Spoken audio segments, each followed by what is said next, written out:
Hey everybody, it's Brendan from PCT Reports, and we're here at Gamingcon 2018. This time we're going to check out the world of the tabletop game.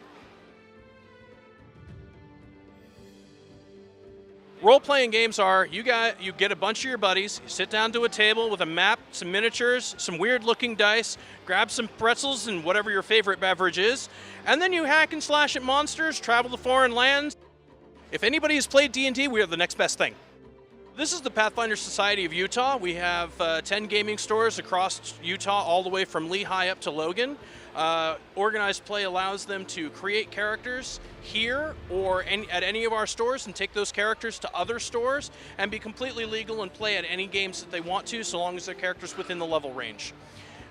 What we do here at cons is we generate attention, because a lot of people don't go to gaming stores and then look over people's shoulders and go, well, what are you playing?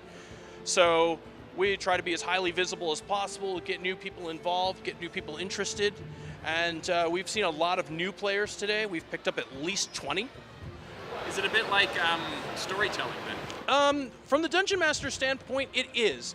This is the person who world builds. This is the person who gives the feel to the game, and for those players that are sitting there, their characters become immersed in that world.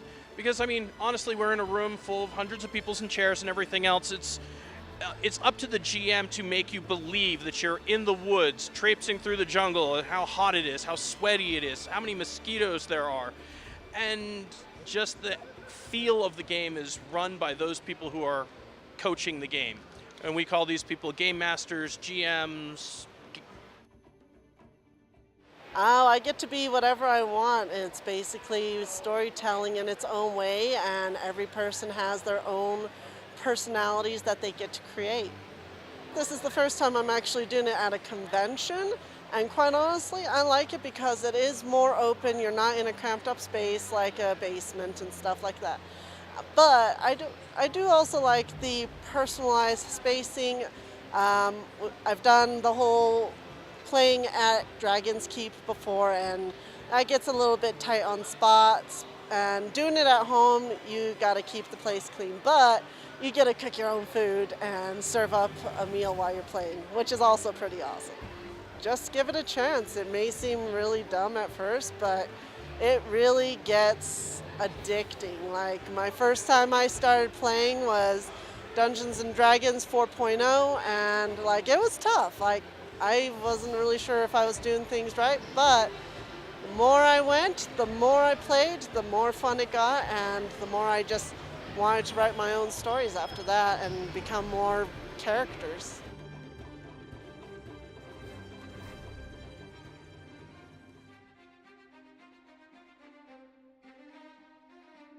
How's it going? My name is Jason, and we are at a big tournament right now for War Machine. This is a tabletop war game. I like to call it the triple-pronged hobby. It comes with a hobby, a game, and meeting people, social. What you do is you get your models, you assemble them, you paint them, and then you put your little toy soldiers on the table and roll dice. Lots of fun, and we got a bunch of really cool looking armies right here. There are a lot of different tabletop war games out there. Warhammer, War Machine, the Star Wars line has just come out with another one. So there's plenty of them out there. If you're ever curious, do some searches online. War Machine is put out by Privateer Press. Warhammer 40K is a Games Workshop. So feel free to look them up, and your local game store will probably have a good amount of information, plus some players to get out and have some fun with.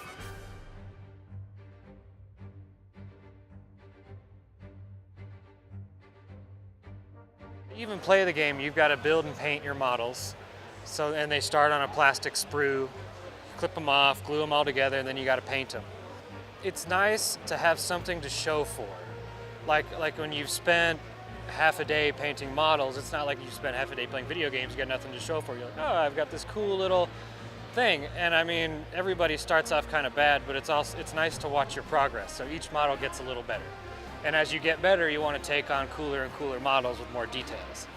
And it just progresses. Like, stuff looks cool, I want to paint that. We hope you learned a little something about role-playing games, miniature tabletop gaming, and everything else. This is Brendan from PCT Reports. Thank you so much for watching. Back to you in the studio.